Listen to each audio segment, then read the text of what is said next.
Hello दोस्तों, स्वागत है आपका एसएसएमई विजन पर। भारतीय जनता पार्टी की सरकार की ओर से अगस्त 2019 में अनुच्छेद 370 को हटाने के फैसले पर सुप्रीम कोर्ट ने मुहर लगा दी थी। सोमवार को सुप्रीम कोर्ट के 5 जजों की पीठ ने जम्मू कश्मीर के विशेष दर्जे को हटाने के फैसले को बरकरार रखा है। प्रधानमंत्री मोदी ने इस फैसले का स्वागत किया है। आइए यहाँ हम आपको अनुच्छेद 370 और इसे हटाने के लिए अपनाई गई प्रक्रिया के बारे में बताते हैं। यहाँ आप ये भी जान पाएंगे कि सुप्रीम कोर्ट में याचिकाएं दायर करने वाले लोगों और सरकार की इसको लेकर दलीलें क्या थी। अनुच्छेद 370 क्या था? अनुच्छेद 370 भारतीय संविधान का एक प्रावधान था। ये जम्मू कश्मीर को विशेष दर्जा देता था। ये भारतीय संविधान की उपयोगिता को राज्य में सीमित कर देता था। संविधान के अनुच्छेद 1 के अलावा, जो कहता है कि भारत राज्यों का एक संघ है, कोई अन्य अनुच्छेद जम्मू और कश्मीर पर लागू नहीं होता था। जम्मू कश्मीर का अपना एक अलग संविधान था। भारत के राष्ट्रपति के पास जरूरत पड़ने पर किसी भी बदलाव के साथ संविधान के किसी भी हिस्से को राज्य में लागू करने की ताकत थी। हालांकि इसके लिए राज्य सरकार की सहमति अनिवार्य थी। इसमें यह भी कहा गया था कि भारतीय संसद के पास केवल विदेश मामलों, रक्षा और संचार के संबंध में राज्य में कानून बनाने की शक्तियां हैं। इस अनुच्छेद में इस बात की भी सीमा थी कि इसमें संशोधन कैसे किया जा सकता है। इसमें कहा गया था कि इस प्रावधान में राष्ट्रपति जम्मू कश्मीर की संविधान सभा की सहमति से ही संशोधन कर सकते हैं। जम्मू और कश्मीर की संविधान सभा का गठन 1951 में किया गया था। इसमें 75 सदस्य थे। इसने जम्मू और कश्मीर के संविधान का मसौदा तैयार किया था, ठीक उसी तरह जैसे भारत की संविधान सभा ने भारतीय संविधान का मसौदा तैयार किया था। राज्य के संविधान को अपनाने के बाद नवंबर 1956 में जम्मू कश्मीर संविधान सभा का अस्तित्व खत्म हो गया था। बीजेपी काफी लंबे समय से इस अनुच्छेद को कश्मीर के भारत के साथ एकीकरण की दिशा में कांटा मान रही थी। साहब इतना स्पष्ट कर दे कि कांग्रेस पार्टी का स्टैंड है कि कश्मीर यूनाइटेड नेशन मॉनिटर कर सकता है। इतना स्पष्ट कर दे एक बार, इतना स्पष्ट कर दे कि कश्मीर को यूनाइटेड नेशन मॉनिटर कर सकता। आपने अभी कहा, मैं ये बात रिकॉर्ड पर रखना चाहता हूं कि जब मैं सदन में जब जम्मू एंड कश्मीर राज्य बोला हूं, तब पाक ऑक्यूपाई कश्मीर और अक्साई चीन दोनों इसका हिस्सा है। ये बात को और हमारे संविधान ने जम्मू कश्मीर की जो सीमाएं तय करी है और जम्मू कश्मीर के संविधान ने जम्मू कश्मीर की जो सीमाएं तय की है, उसके अंदर पाक ऑक्यूपाई कश्मीर और अक्साई चीन दोनों समाहित। इसलिए एग्रेसिव हूं कि जम्मू एंड कश्मीर के पीएको को आप भारत का हिस्सा नहीं मानते हो क्या? एग्रेसिव ना हो, जान दे देंगे इसके लिए। क्या बात कर रहे हो आप?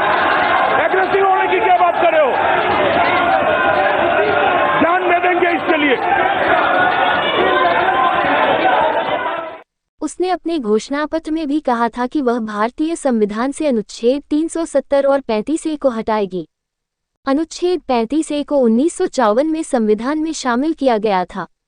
ये प्रावधान जम्मू कश्मीर के स्थायी निवासियों को सरकारी रोजगार, राज्य में संपत्ति खरीदने और राज्य में रहने के लिए विशेष अधिकार देता था। इसे हटाने के लिए अपनाई गई कानूनी प्रक्रिया काफी जटिल और पेचीदा थी। 2019 में 5 अगस्त को राष्ट्रपति ने एक आदेश जारी किया। इससे संविधान में संशोधन हुआ। इसमें कहा गया कि राज्य की संविधान सभा के संदर्भ का अर्थ राज्य की विधानसभा होगा। इसमें यह भी कहा गया था कि राज्य की सरकार राज्य के राज्यपाल के समकक्ष होगी। यहाँ यह महत्वपूर्ण है क्योंकि जब संशोधन पारित हुआ तो जम्मू कश्मीर में दिसंबर 2018 से राष्ट्रपति शासन लगा हुआ था।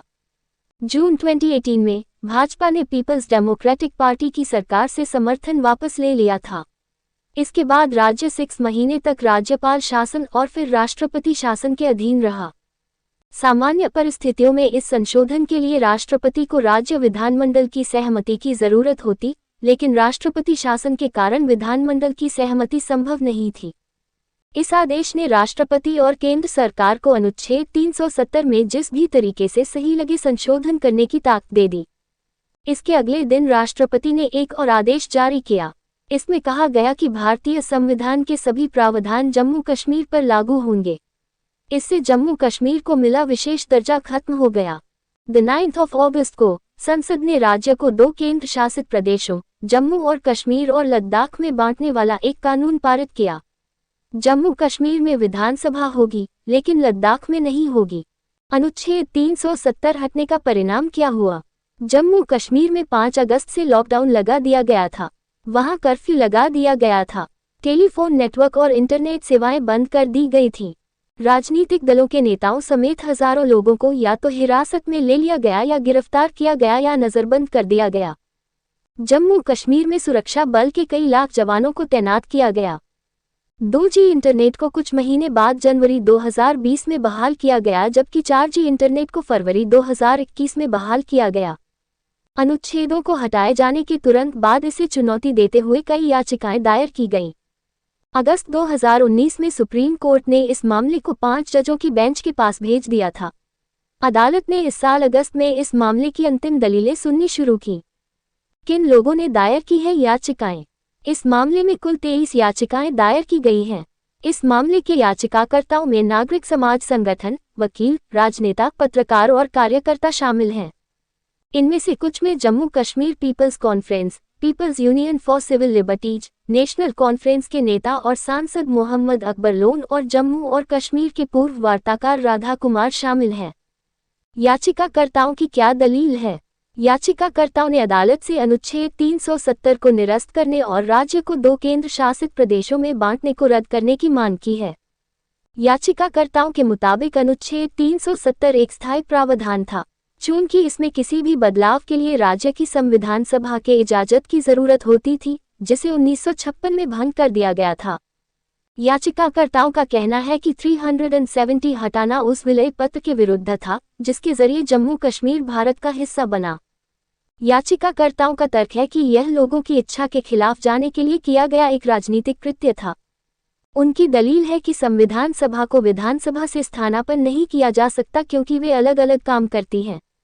याचिकाकर्ताओं का कहना है कि जब राज्य राष्ट्रपति शासन के अधीन था तो ये संशोधन नहीं हो सकता था। राज्यपाल, जो केंद्र सरकार द्वारा नियुक्त व्यक्ति है, उन्होंने संशोधन पारित करते समय और बाद में अनुच्छेद 370 को हटाते समय विधानसभा की जगह ले ली। उन्होंने ये भी तर्क दिया कि केंद्र के पास किसी राज्य को 2 केंद्र शासित प्रदेशों में बांटने की शक्ति नहीं है, क्योंकि इससे राज्य की स्वायत्ता कम हो जाती है और संघवाद पर असर पड़ता है। ऐसा इसलिए है क्योंकि केंद्र शासित प्रदेश पर केंद्र सरकार का नियंत्रण होगा। सरकार का तर्क है कि अनुच्छेद 370 एक अस्थायी प्रावधान था।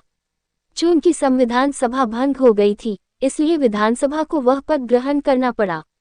अगर ऐसा नहीं होता तो प्रावधान में कभी संशोधन नहीं हो सकता था। सरकार की दलील है कि इस बदलाव ने जम्मू कश्मीर को पूरी तरह से भारत में एकीकृत कर दिया। सरकार ने दलील दी कि राज्य के निवासियों के खिलाफ भेदभाव होता था क्योंकि वहां भारतीय संविधान पूरी तरह से लागू नहीं होता था।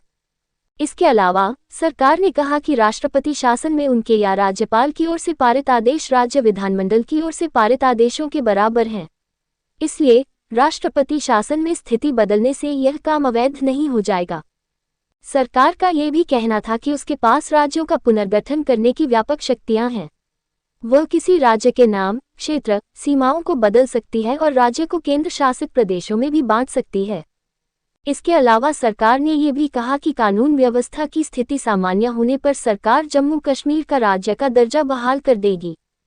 ये भी कहा गया कि विशेष दर्जा हटाने से राज्य में विकास, पर्यटन और कानून व्यवस्था को बढ़ावा मिला। इसलिए यह एक फायदेमंद कदम था। हेलो दोस्तों, हम आपके सामने वही वीडियोस लेकर आते हैं जो हमें लगता है कि ये वीडियो आपके लिए, आपके बच्चों के उज्जवल भविष्य की जानकारी के लिए बेहद जरूरी है, क्योंकि जितना ज़्यादा जानकारी होगा उतना ही ज़्यादा कॉन्फिडेंस होगा। आशा करते हैं आपको हमारा वीडियो पसंद आया होगा। वीडियो पसंद आए तो वीडियो को लाइक करें, YouTube चैनल SSME विजन को सब्सक्राइब करें और बेल आइकॉन को दबाना मत भूलें ताकि हम आपसे मिल सके सबसे पहले। धन्यवाद।